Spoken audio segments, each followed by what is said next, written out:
A flat in a Gloucester council house has recently been abandoned. City Inspector Andy Whitewood has come to inspect. So we're just going to have a look and see what it's like. Oh dear, not one of the best ones. Bizarrely beneath all the mess is a recently renovated flat. I've got a dog, unless the entire family was eating dog food. Goodness me. But there we have got evidence of flies and maggots. Oh dear me. It gets worse. Andy knows nothing of what happened here, but whoever lived here cleared off in a hurry. People live like this and think it's some sort of statement against somebody else, and they're the ones that are going to suffer. Because preparing food in this sort of conditions can't have been healthy. No more so than life in the living room. Andy finds clues about some of the characters in this squalid story. Oh, that's not the former owner. It seems there was a dog. Excrement. And a couch potato. He was a drinker and a smoker. It looks like it just gets even better as we go through. The dog mess is bad enough, but there could be worse to come. God blimey. Hasn't been flushed for a while by the looks of it. But I mean, there's all the cleaning stuff here. It's just a shame that it never seems to have got used. Andy already knows the previous tenant was a dog owner, but just what kind of owner soon becomes clear. Oh dear, I think we found the dog kennel. I don't think the dog went for regular walks. God, straight. I mean, this just shows a total lack of respect for anybody's health, including their own. Oh dear me. Yeah, the dog used to open the handles with his teeth by the looks of it. Andy's seen enough to make his assessment. We're looking at about £1,000 to clear it. And while it's empty, it's a potential target as well for squatters and vandals. The quicker we can get it relet, the better. And in order to do that, Andy will call on the services of extreme cleaners Dave and Asa. A lot of excrement and rubbish in there. Some nasty food surprises as well in the kitchen. So you should be finished in an hour or so. Back in Gloucester, extreme cleaners Dave and Asa are preparing to tackle the filthy flat. Hopefully it's not a smelly one. But Asa soon discovers that his optimism is misplaced. Oh, it stinks of dog. Oh, you can smell it as soon as you come through the door, can't you? They quickly identify the source of the terrible smell. Oh, this is where the dog's been staying. Yeah. Oh, I can smell it. As dog owners themselves, Dave and Asa find it hard to understand. Oh, it's disgusting. I mean, I would put my dog, lock him up in a room like this. Well, I wouldn't lock him up in a room full stop, but the dog needs exercise, it needs fresh air. Basically, it needs to poo on the grass, doesn't it? It's just not right. You find claw marks at the doors and he's trying to get out. It's sad, real sad.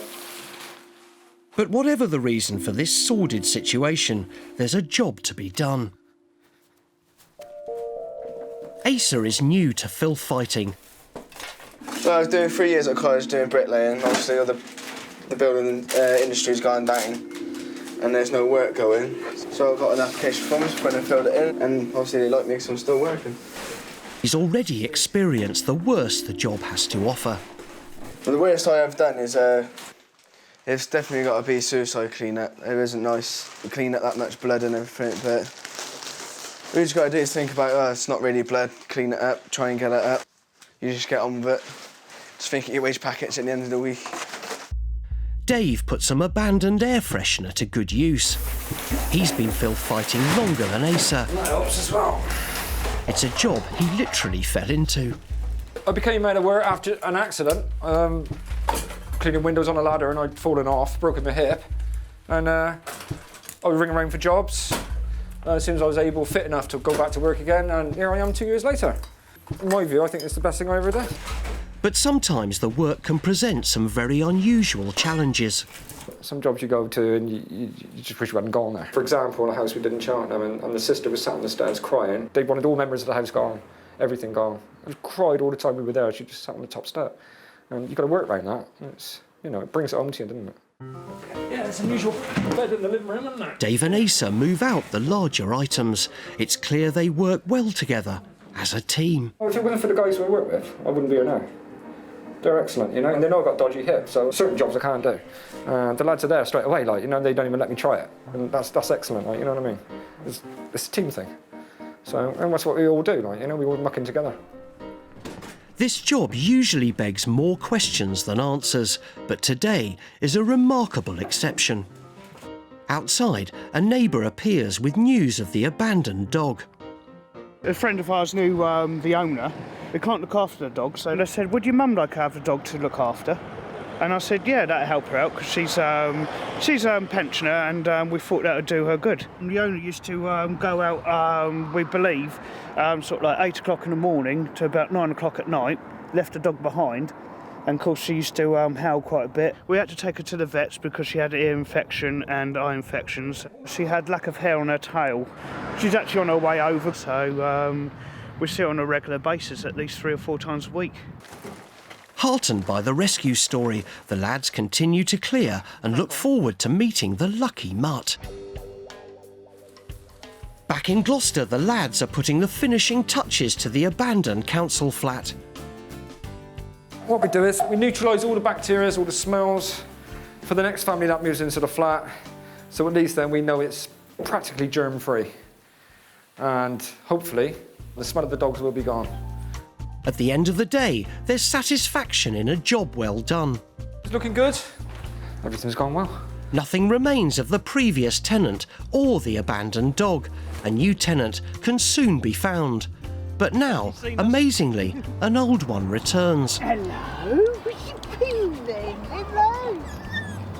Oh yeah, where you been? As you can see now, she just enjoys a lot of fuss and love, and this is one thing that we thought that Mum could provide for her, because Mum hasn't got anybody else to really to worry about. She always gives you a nice welcome when you get back. Very lovable. She's perfectly happy, maybe slightly overweight due to the treats that we give her. So in the end, it's just another shaggy dog story. That's a wrap. And cut. Tally ho, let's go.